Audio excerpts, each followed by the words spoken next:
Hi friends, 2024 ఐపీఎల్లో next match అనేది Mumbai Indians మరియు సన్ రైజర్స్ హైదరాబాద్ మధ్య జరగబోతోంది. ముంబై ఏమో చాలా కష్టాల్లో ఉంది, సన్ రైజర్స్ హైదరాబాద్ ఏమో ప్లే ఆఫ్స్ రేస్కి వెళ్ళడానికి ఒక్కొక్క మెట్టు ఎక్కుకుంటూ వెళ్తుందన్నమాట. సో ఒకసారి మనం ఈ రెండు టీమ్స్ ప్లేయింగ్ 11 గురించి డిస్కస్ చేద్దాము. అయితే జెర్సీ గివ్ అవే కాంటెస్ట్ జరుగుతుంది. సో పార్టిసిపేట్ చేయాలి అంటే తెలుగు బెస్ట్ టెలిగ్రామ్ ఛానల్లో జాయిన్ అవ్వండి, అలాగే మన యూట్యూబ్ ఛానల్ సబ్స్క్రైబ్ చేసుకోండి. ఈ రెండు చేసిన తర్వాత ఈ వీడియో కామెంట్ సెక్షన్లో మీ నేమ్, మీ ఇన్స్టాగ్రామ్ ఐడి, మీ ఫోన్ నెంబర్ని పెట్టారు అంటే నేను మిమ్మల్ని కాంటాక్ట్ అయ్యి మీరు విన్నర్ అయితే మళ్ళీ అనౌన్స్ చేస్తాను, మీకు జెర్సీ నేను పంపిస్తాను. సో తప్పకుండా వెళ్ళి జాయిన్ అవ్వండి, మీకోసం ఈ జెర్సీస్ తెప్పించాను. ఇక మరి ఈ రెండు టీమ్స్ ప్లేయింగ్ 11 ఏంటి? మనం ఫస్ట్ ముంబై ఇండియన్స్ ప్లేయింగ్ 11 గురించి కొన్ని ఇంపార్టెంట్ పాయింట్స్ డిస్కస్ చేయాలి. నాకు తెలిసి వీళ్ళు ఏమైనా చేంజెస్ చేసుకొని వస్తారా అంటే ఇప్పటికే చాలా చేంజెస్ చేసేసారు, ఇక చేంజెస్ చేయడానికి ఏమీ లేవు. లాస్ట్ మ్యాచ్ నబీన్ కాదని చెప్పి నమందీర్ని కూడా తీసుకొని వచ్చారు టీంలోకి, బట్ ఏమీ వర్కౌట్ అవ్వలేదు. సో ఒకసారి మనం ముంబై ఇండియన్స్ ప్లేయింగ్ 11 చూసాము అంటే Rohit Sharma, Ishan Kishan, Suryakumar Yadav, Tilak Varma, Nehal Wadhera, Hardik Pandya, Naman Dhir, Tim David, Gerald Coetzee, Piyush Chawla, Jasprit Bumrah, impact ప్లేయర్గా నువాన్ తుషారా.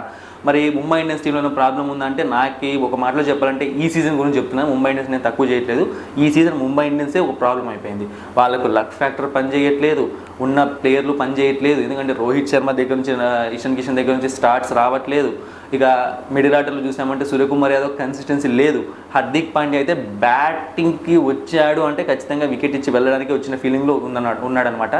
ఇక టిమ్ డేవిడ్ ఏమో మ్యాచెస్ని ఫినిష్ చేయట్లేదు. సో ఎవరిని టచ్ చేసినా సరే ఏదో ఒక ప్రాబ్లం కనిపిస్తూ ఉంది ఈ టీంలో. ఇక బౌలింగ్ విషయానికి వచ్చామంటే స్టార్టింగ్లో బౌలింగ్ ప్రాబ్లం అంటే ఈ మధ్య కొంచెం బౌలింగ్ పర్లేదు అనిపిస్తుంది. అంటే కొంచెం బాగానే చేస్తున్నారు వాళ్ళు బౌలింగ్ ఇంతకు ముందుతో పోలిస్తే. ఇప్పుడు టోటల్గా బ్యాటింగ్లో ప్రాబ్లమ్స్ అనేవి కనిపిస్తున్నాయి. జస్ప్రీత్ బుమ్రా, గెరాల్డ్ కోయిట్జీ, నువాన్ తుషారా అయితే బుమ్రా దగ్గర నుంచి కన్సిస్టెంట్గా పర్ఫామ్ చేస్తున్నాయి. గెరాల్డ్ కోయిట్జీ ఎకానమీ కొంచెం మెయింటైన్ చేయాలి. నువాన్ తుషారా లాస్ట్ మ్యాచ్ బాగా వేశాడు, అదే కంటిన్యూ చేస్తే బాగుంటుంది. ఇక స్పిన్ బౌలింగ్ చూసామంటే పీయూష్ చావ్లా ఒకటే ఉన్నాడు అనమాట. అంటే మ్యాక్సిమం మనం కంపేర్ చేసినప్పుడు బౌలింగ్ కన్నా అయితే బ్యాట్స్మెన్ చూడడానికి గట్టిగా ఉన్నారు, కానీ బౌలింగ్ కన్నా నాకైతే కొంచెం బ్యాటింగ్ వీక్ అనిపిస్తుంది. ఇక నెక్స్ట్ మనం సన్ రైజర్స్ హైదరాబాద్ టీం విషయానికి వచ్చాము అంటే సో ఏ ప్లేయింగ్ 11తో వస్తారు? నాకు తెలిసి సేమ్ ప్లేయింగ్ 11తో వస్తారు, ఎటువంటి చేంజెస్ చేసుకొని రారు. ఒకవేళ మనం చేంజెస్ చేసుకొని రావాలి అంటే అన్మోల్ ప్రీత్ సింగ్ గురించి ఏమైనా ఆలోచించవచ్చు, ఎందుకంటే బ్యాక్ టు బ్యాక్ 2 మ్యాచ్లో ఫెయిల్ అయ్యాడు కాబట్టి. సో ఒకసారి మనం ఎస్ఆర్హెచ్ ప్లేయింగ్ 11 చూసాము అంటే Travis Head, Abhishek Sharma, Anmolpreet Singh, Heinrich Klaasen, Nitish Reddy, Abdul Samad, Shahbaz Ahmed, Marco Jansen, Pat Cummins, Bhuvneshwar Kumar, T Natarajan, impact ప్లేయర్గా జయదేవ్ ఉన్నద్గఢ్. సో ఎస్ఆర్హెచ్ టీంలో ఏమైనా ప్రాబ్లమ్స్ ఉన్నాయా? సో అంటే ఏమీ అంత పెద్ద ప్రాబ్లమ్స్ కనిపించట్లేదు, ఎందుకంటే వీళ్ళు మ్యాచెస్ గెలుస్తున్నారు కదా. లాస్ట్ మ్యాచ్ కూడా చూసాము అంటే స్టార్టింగ్లో కొంచెం బ్యాటింగ్ కొలాప్స్ అయింది. దానికి కారణం ఏంటంటే రాజస్థాన్ రాయల్స్ అద్భుతంగా బౌలింగ్ చేయడమే. సో అద్భుతమైన బౌలింగ్ చేసినప్పుడు ఎవరైనా సరే బాల్ ముందు బ్యాట్స్మెన్ తగ్గాల్సిందే అనమాట. మనం అంటూ ఉంటాం కానీ బ్యాటింగ్ డామినేషన్ గేమ్ అని చెప్పి, బట్ మంచిగా బౌలింగ్ చేస్తే ఎలాంటి బ్యాట్స్మెన్ అయినా సరే తగ్గి ఆడాల్సిందే. అదే జరిగింది అనమాట. ట్రావిస్ హెడ్, అభిషేక్ శర్మ ఎవరు కూడా హిట్టింగ్ చేయలేకపోయారు. బట్ మ్యాచ్ జరుగుతుంది వాంఖేడే స్టేడియంలో, జాగ్రత్తగా ఉండాలి ఎవరు ముంబై ఇండియన్స్ బౌలర్స్, ఎందుకంటే వీళ్ళున్న ఫామ్కి కొంచెం సెట్ అయిందంటే మామూలుగా ఆడరు అనమాట. ఎందుకంటే లాస్ట్ టైం చూసామంటే ఎలా పర్ఫామ్ చేస్తారో వీళ్ళపైన, హైదరాబాద్కి వచ్చినప్పుడు పిచ్చ కొట్టుడు కొట్టారు రెండు టీమ్స్ కూడా.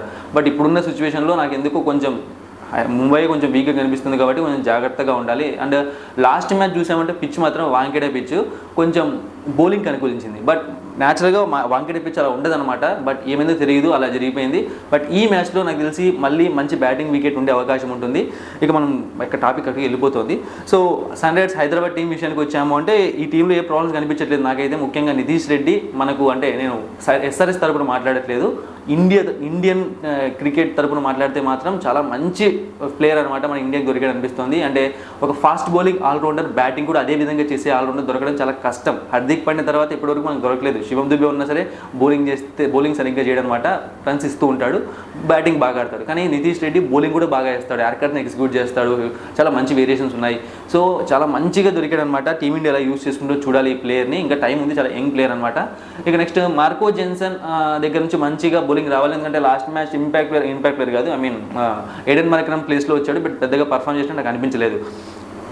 సో మరి ఈ మ్యాచ్లో ఎవరు గెలిచే అవకాశం ఉంది? సో నన్ను అడిగితే మాత్రం నేను ఇప్పటికే ముంబైని చాలాసార్లు నమ్మేసాను, నాకైతే ఇంకా నమ్మాలనిపించట్లేదు. వాళ్ళు ఆడతారన్న హోప్స్ కూడా నాకు పోయాయి. అంటే ఇప్పుడు బాగా మంచి టీం ఉన్నప్పుడు ఒక మ్యాచ్ కాబట్టి ఇంకొక మ్యాచ్ అనిపిస్తుంటుంది. బట్ ఈ మ్యాచ్లో కూడా నేను సన్ రైజర్స్ హైదరాబాద్ గెలుస్తుంది అనుకుంటున్నాను ముంబై ఇండియన్స్ పైన. బట్ చెప్పలేం, ఏమైనా జరగచ్చు, ఎందుకంటే వాంఖేడే మ్యాచ్ కాబట్టి ఒక్క ప్లేయర్ చాలు బాగా ఆడితే మ్యాచెస్ గెలవడానికి. సో మెయిన్ రిపోర్ట్ అనేది నేను ఈ ఫైనల్ కాదు, తెలుగు బెస్ట్ టెలిగ్రామ్ ఛానల్లో ప్రొవైడ్ చేస్తాను. డిస్క్రిప్షన్ బాక్స్లో లింక్ ఉంది, వెంటనే వెళ్ళి జాయిన్ అవ్వండి. అంతేకాకుండా ఇది మీకు జెర్సీ గివ్ అవే కాంటెస్ట్ కోసం కూడా యూజ్ అవుతుంది. Thank you for watching and supporting మీ. మరిన్ని ఇంట్రెస్టింగ్ వీడియోస్ కోసం సబ్స్క్రైబ్ చేయడం మర్చిపోకండి.